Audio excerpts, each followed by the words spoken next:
Hello everyone, welcome back to the channel. Bank या post office में fixed deposit यदि आप करवाते हैं तो आपको थोड़ा सा सावधानी बरतना ज़रूरी है, क्योंकि एक छोटी सी गलती से आपको इनकम टैक्स डिपार्टमेंट की नोटिस आ सकती है और आपसे जवाब मांगा जा सकता है।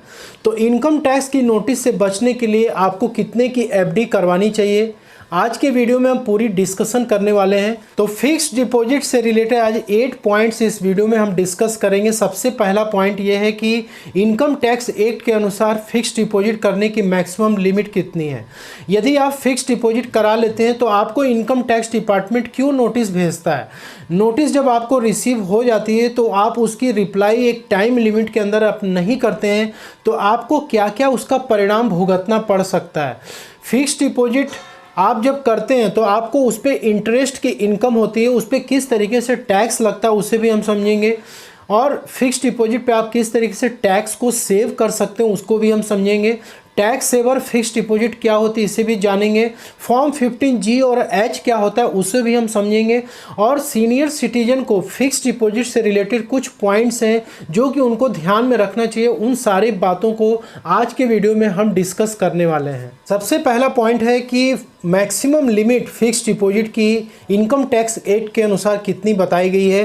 तो इसे समझने के लिए मैं आपको सेक्शन 114E को रेफर करना चाहूँगा। सेक्शन 114E में इसकी सारी डिटेल्स दी हुई है, आप इसको स्टडी कर सकते हो। यहाँ पे आप देख सकते हैं कि यदि कोई भी व्यक्ति एक फाइनेंशियल ईयर में 10 लाख रुपए या फिर उससे ज़्यादा का यदि फिक्स्ड डिपॉजिट करवाता है तो ये जो ट्रांजैक्शन है इसे रिपोर्ट करने के लिए बोला गया है।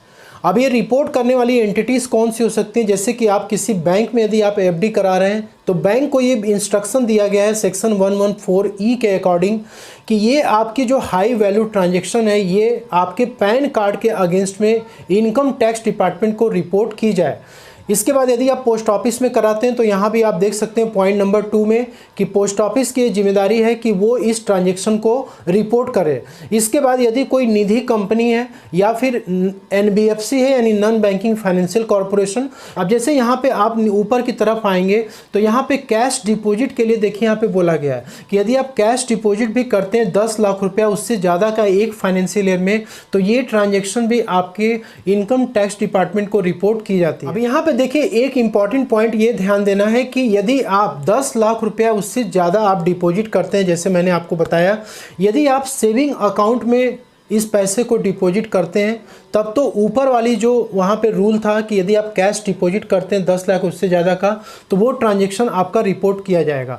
इसके बाद काफ़ी सारे लोग ऐसे होते हैं ना, कुछ बैंकों में ऐसा देखा जाता है कि वो बैंक क्या करते हैं, डायरेक्ट आप कैश लेके जाएंगे 10 लाख उससे ज़्यादा का तो वो डायरेक्ट क्या करते हैं उसी पैसे से एफडी कर देते हैं, तो वो अमाउंट भी आपका कैश डिपॉजिट के ही दायरे में गिना जाएगा। अब वो अमाउंट क्या होगा आपके पैन के अगेंस्ट में रिपोर्ट किया जाएगा। इसके बाद दूसरा जो तरीका ये होता है कि अभी जब most of the bank India में क्या करते हैं, यदि आपको फिक्स्ड डिपॉजिट कराना है तो सबसे पहले तो वो आपके अमाउंट को सेविंग अकाउंट में लेंगे और सेविंग अकाउंट से फिर वो फिक्स्ड डिपॉजिट अकाउंट में ट्रांसफर करेंगे।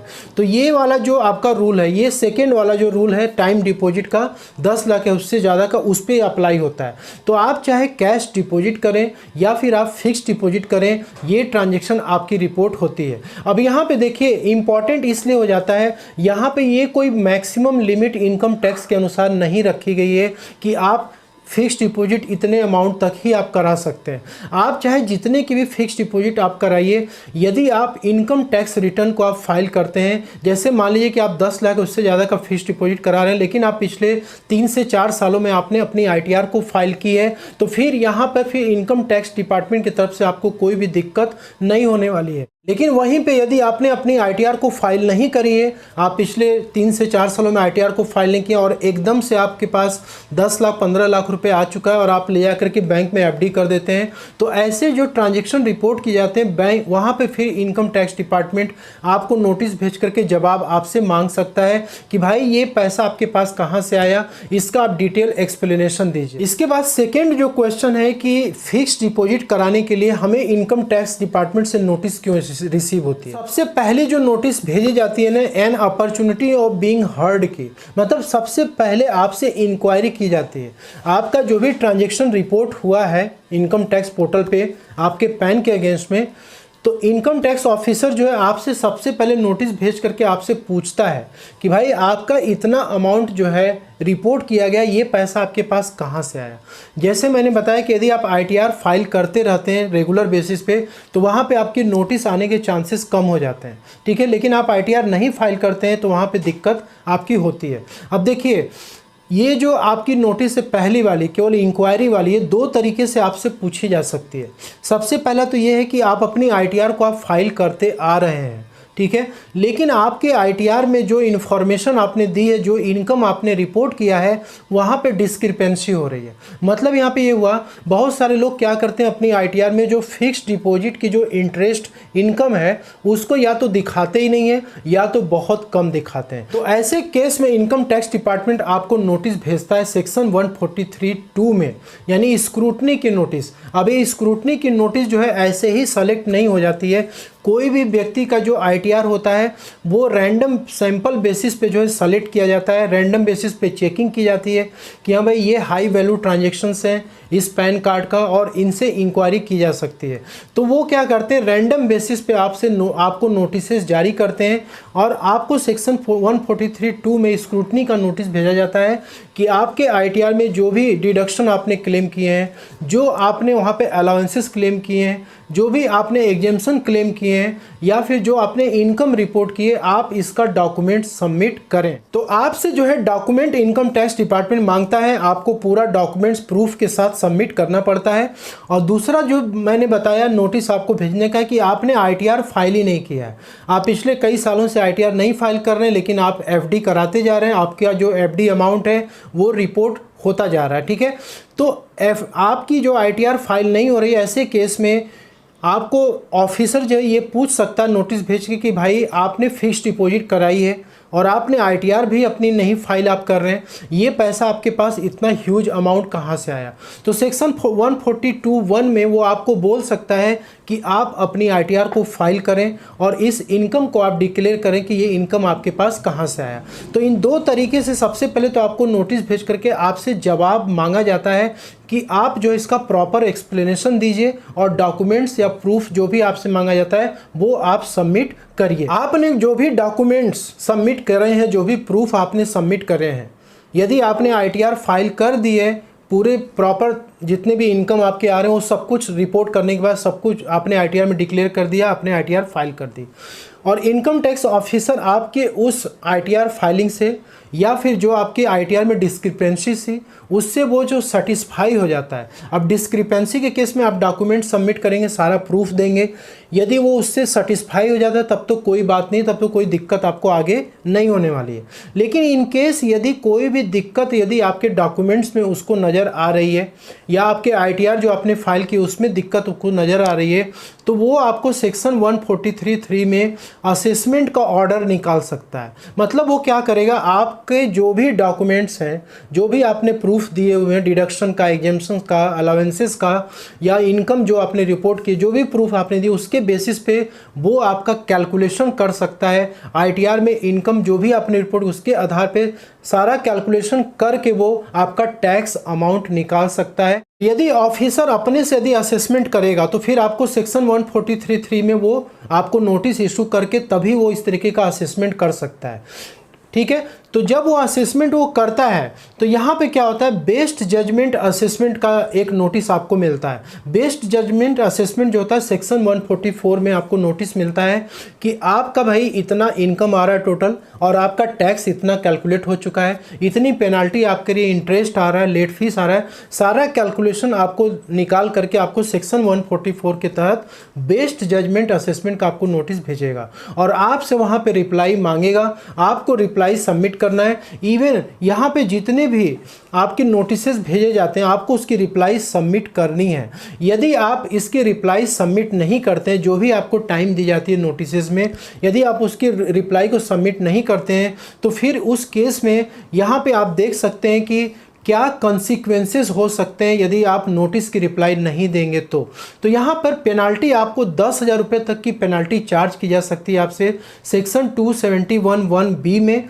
कभी कभी कुछ केसेस में क्या होता है कि यदि आपका हैवी टैक्स अमाउंट आता है और आप ना तो नोटिस की रिप्लाई कर रहे हैं और ना ही आप जो किसी भी प्रकार का वहाँ पे टैक्स का पेमेंट कर रहे हैं, आप कोई भी एक्शन ही नहीं ले रहे हैं इनकम टैक्स डिपार्टमेंट के नोटिस पे, तो ऐसे केस में आपको जेल भी हो सकती है, 1 साल से लेकर के 7 साल तक जेल हो सकती है। इसके बाद नेक्स्ट पॉइंट हमारा ये था कि फिक्स्ड डिपॉजिट इनकम पे टैक्स किस तरीके से चार्ज किया जाता है। देखिए, आप एफडी चाहे कितने की भी करवाइए, जो आप अमाउंट का एफडी करवा रहे हैं ना, वो आपकी इनकम नहीं है।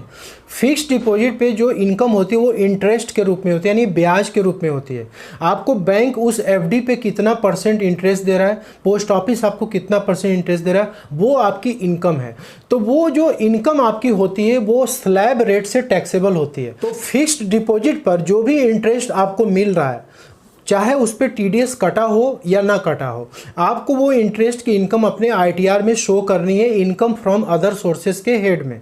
अब देखिए यहाँ पे क्या होता है, यदि मान लीजिए आपकी इनकम टोटल, जैसे यहाँ पे फिक्स्ड डिपॉजिट की इंटरेस्ट भी आप मिला दीजिए, टोटल इनकम आपकी 5 लाख तक यदि आती है तो आपका टैक्स क्या हो जाता है, नील हो जाता है। ओल्ड टैक्स रेजिम में कोई भी टैक्स आपको पे नहीं करना पड़ता है।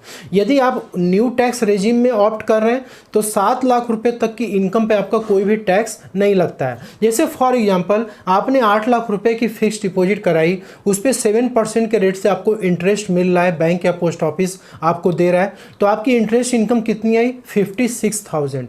ये जो 56,000 है ये आपको इस इनकम में ऐड करना। यदि आपने बैंक में फिक्स्ड डिपॉजिट करा रखी है और आपको उस पर टैक्स को सेव करना है, तो आप किस तरीके से टैक्स को सेव कर सकते हैं, ये भी बहुत इंपॉर्टेंट चीज़ होता है। सेक्शन 194(a) के अनुसार यदि आपको फिक्स्ड डिपॉजिट पे 40,000 रुपये से ज़्यादा का एक फाइनेंशियल ईयर में इंटरेस्ट इनकम हो रही है तो वहाँ पे 10% से टीडीएस आपका कट जाता है।